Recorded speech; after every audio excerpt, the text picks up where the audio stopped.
Hi, welcome back. This is Professor Ridge, and today's lesson is on section 5.1, inverse functions.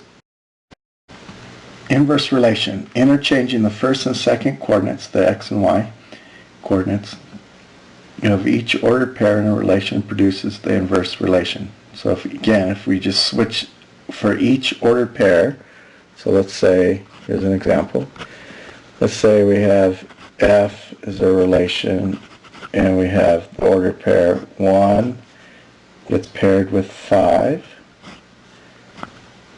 3 gets paired with 7, 2 gets paired with -8, 0 gets paired with 10. Okay, the inverse relation. So again, the way we produce the inverse relation is you switch the x and y for each ordered pair. So 1, 5 becomes 5, 1. 3, 7 becomes 7, 3. 2, -8 becomes -8, 2. And 0, 10 becomes 10, 0. So we just switch all the coordinates, all the x ordered pairs. Okay, another way we can represent relations is by an equation. So let's say I have y equals x squared plus 7x minus 3. So that's a relation that relates x and y. And then the inverse would be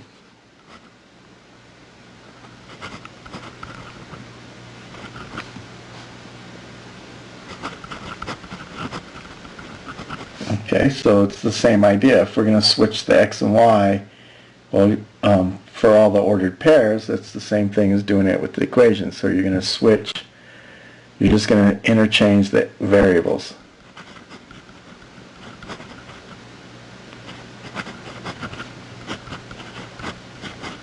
So x becomes y, y becomes x. So the inverse relation would be x equals y squared plus 7y minus 3, and that's it.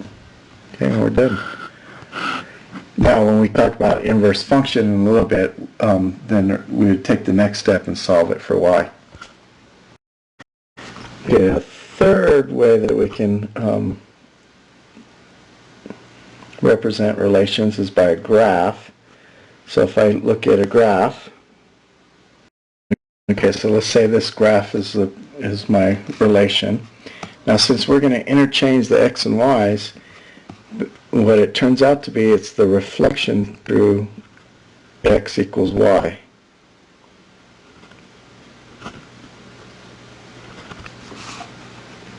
So if we draw this dotted line, y equals x,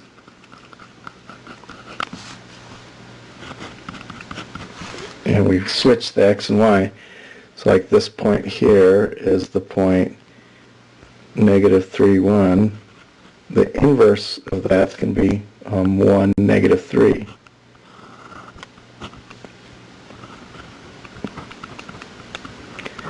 And then this point is 0, 3. The inverse is 3, 0.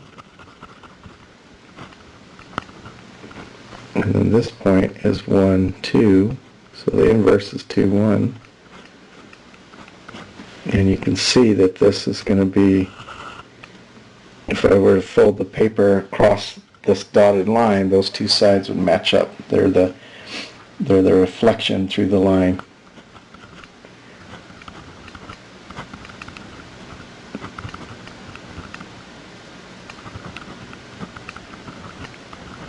Y equals x. Okay, so this is the inverse relation.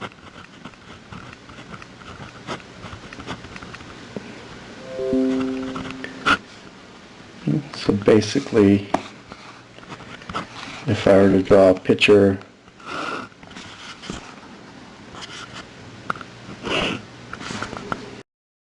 okay, so let's say this was my function like this. And an inverse function or inverse relation we haven't talked about. So wherever it hits the line y equals x, the reflection is going to be there. And then just pick points to kind of flip around. This is like 0.6, so the reflection will be 0.60. This is like, this point here is 1/1/2, so the reflection will be 1/2, 1. It's there. This point here is -1, 1, so the reflection will be 1, -1. This point is 2, -2, 4, so we got 4, -2. And then this part is going to like 4, say 1/4, so it'll be 1/4, 4. So then that kind of gives you the reflection there. Okay, so that would be the inverse relation. And again, if we're folded across the line, those two pieces should match up. All right, so that's how you do it from a graph. Now, let's talk about one-to-one function. A function is said to be one-to-one if different inputs have different outputs. That is, so here's the symbols. So if A does not equal B, meaning A and B are x coordinates, two different numbers for x's, two different x's, then you get two different y's. F of A is not equal to F of B. Those are different y coordinates. So different x's give you different y's. That's all that says. Okay, another way to say this, okay, or if a function f is one-to-one, if when the outputs are the same, the inputs are the same. That is, so in notation, if f of A happens to equal f of B, the only way that can happen is A and B must be the same number. Okay, so if you get two y values that are the same, so if you get two y values that happen to be the same number, the only way that can happen is the inputs, A and B, the x values, have to be the same number. Okay, so that's the converse of the first statement. So those are equivalent statements. You can test it either way. All right, so notation, f inverse, or f to the -1 power. That's not really a -1 power, but it's a superscript. So f to the -1, the way you read it is f inverse. Okay, so don't say f to the -1, f inverse. So that's the inverse of f. Okay, so f inverse of 3, right, is read f inverse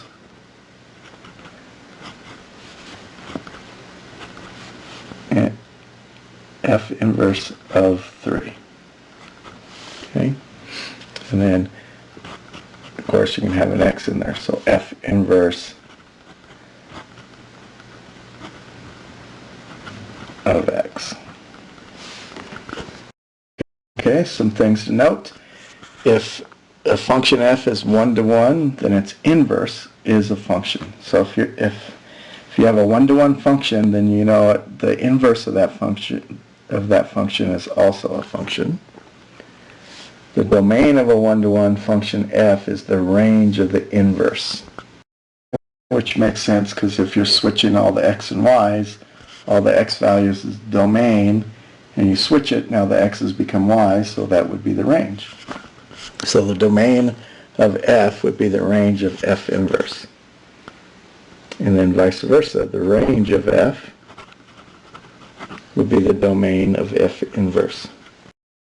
A function that is increasing over its entire domain is a one-to-one function, and likewise for decreasing. So if a function's increasing the whole time as you move left to right, then it's a one-to-one. And same thing, if it's decreasing as you move left to right, it's a one-to-one function. So if it's always increasing, it's one-to-one, always decreasing, one-to-one.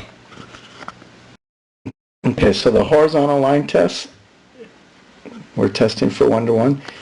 If it's possible for a horizontal line to intersect the graph of a function more than once, then the function is not one-to-one and its inverse is not a function. So let's look at an example. So if I had a function like a parabola, and I would draw this vertical line, horizontal line, so it passes the vertical line test, so that means it's a function. Now the horizontal line test, here's an example of a horizontal line, and it intersects twice. So that tells you that this x value and this x value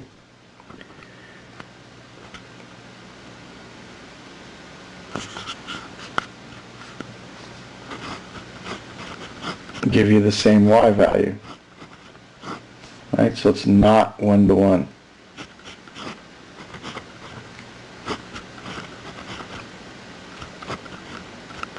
You can write one-to-one like this. One-to-one is, instead of writing out the words, okay?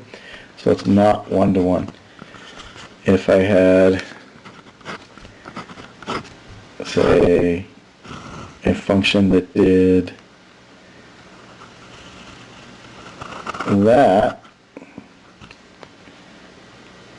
that is, right, every possible vertical line only hits once. Once. So yes, one-to-one. Okay? So that passes the horizontal line test. So real quick and easy, just like the vertical line test. So again, it has to be a function, so it has to pass the vertical line test first, and then it has to pass horizontal line test to be a one-to-one function. So if you know it's a function, that means it passes the vertical line test, and then you do the horizontal line test, see if it's one-to-one.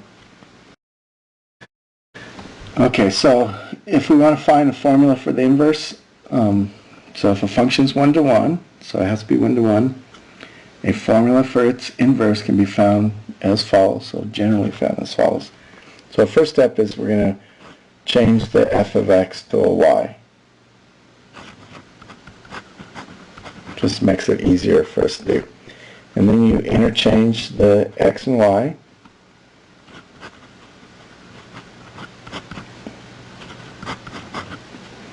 And then you're going to solve it for y. And then we're going to put it back in function notation, and you're going to replace the y with the inverse of f inverse of x. Okay, so that's typically the way we do it. Now let's try this. So find the inverse. Find f inverse of x. So if f of x equals 5x minus 1, so first we're going to put y for the f of x. We're going to switch the x and y, so x becomes y becomes x. So x becomes y becomes x. Now we're going to solve it for now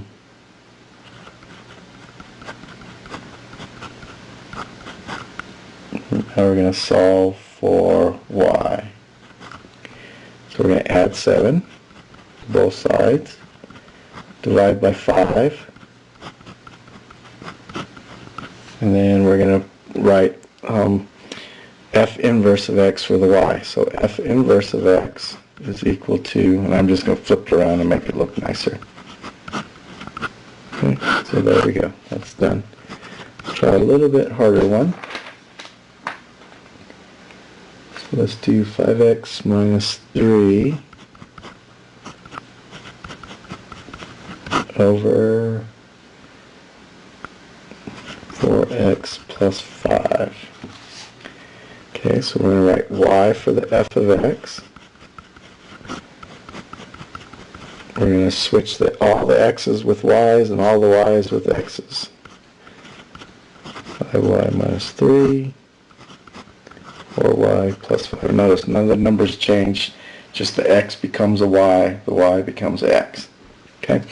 Now on this one, we're going to multiply both sides by 4y plus 5 to get rid of that denominator. So 4y plus 5 times x and then the 4y plus 5 cancels. We get 5y minus 3. Or you can think of it like a fraction and cross multiply. That's the other way to think of it.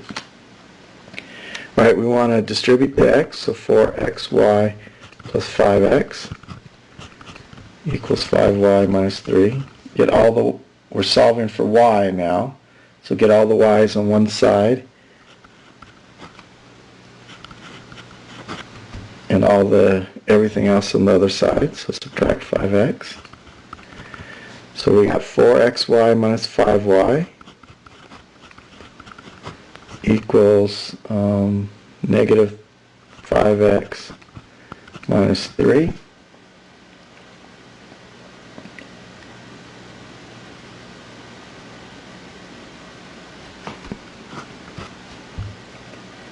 Okay, and then we want to solve for y, so factor out the y. So this is a common technique when you have more than one term with the variable you want. You factor it out and then divide by that parenthesis. So let's see, let's go up here. Divide both sides by the parentheses, so y equals negative 5x minus 3 over 4x minus 5. Now, alternate form is you can factor out a negative on top and distribute it to the bottom.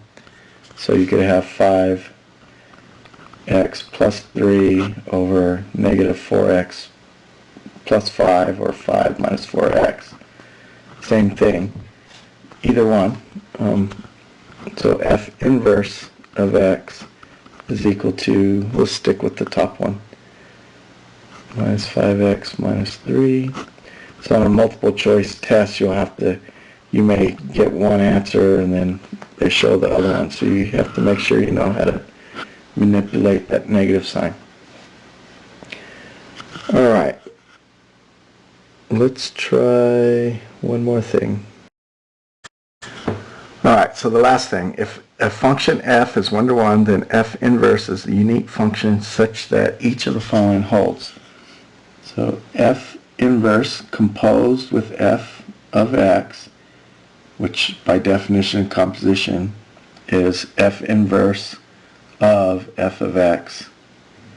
And then when you work that out, you get x. So basically what we're saying is that f inverse and f, since they're inverse of each other, it's like if I ask you to take 5 steps forward and then 5 steps back, where do you end up?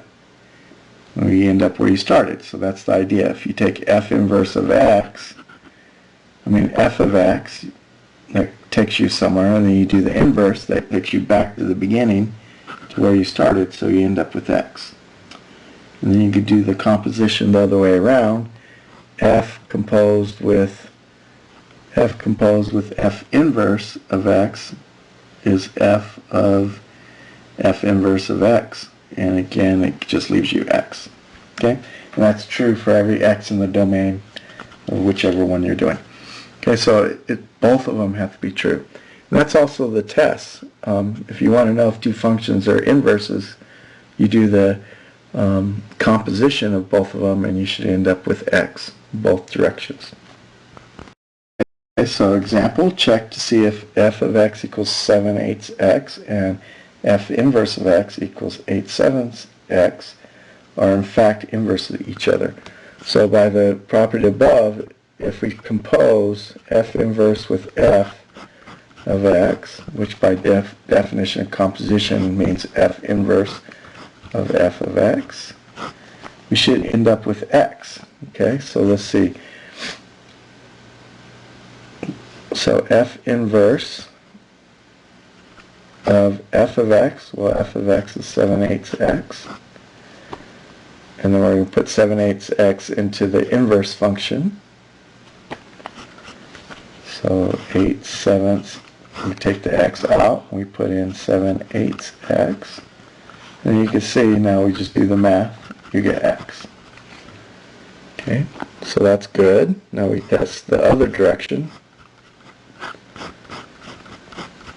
And again, we should end up with just x. So we plug f inverse is 8/7. Then we plug that into F. F is 7/8 x. Take the x out, put in 8/7 x, and again do the math there, and we see that gets x. So yes, F inverse and F are inverses of each other.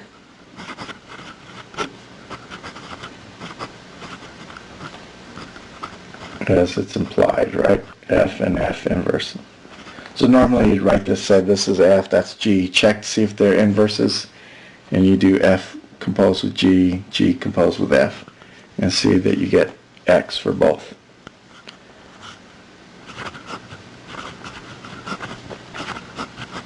Okay, but that's the test. Alright, so that concludes the lesson for 5.1. Go to My Math Lab, complete your exercises there. I'll see you next time.